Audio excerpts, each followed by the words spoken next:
Uma ukhuluma ngezinkakha zabadlali be-Orlando Pirates ngeke ungaliphathi igama likaPapi Khomane, indodana kayise Khomane, eyahamba ezinyathelweni zikayise ngokudlalela ezimnyama esuka eqenjini lezenkosi iJomo Cosmos.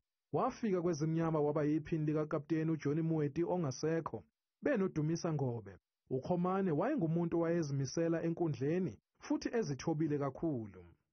He was that player we can rely on. That is why he became a captain of the team, because of we were guided mostly by him, especially as youngsters.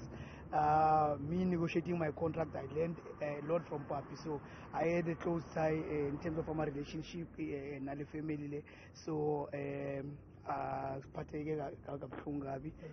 great man. I mean, just losing his life with his mom on the day, and condolences to his family, you know, and obviously nobody would like to lose anybody.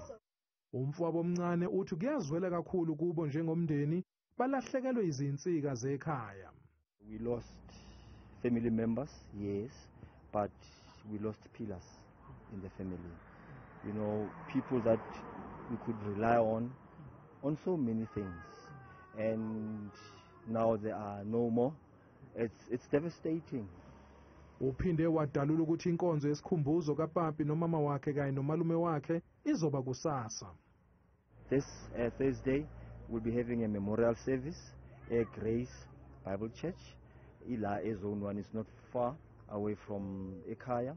It will start at 2 o'clock, and the funeral will be a joint service for all three, because they are related. I need umalume and then umama and noPapi. So we'll have that uniting Reformed Church in Southern Africa. Bonke bazofihlwa ngomgqibelo, kanti abasinde kule ngozi ungomunye umalume wakhe Khomane nengane basesimweni esibucayi esibhedlela. Uphenyo lokuqala lwamaphoyisa luveze ukuthi ukuqhuma kwesondo kwaba imbangela yengozi.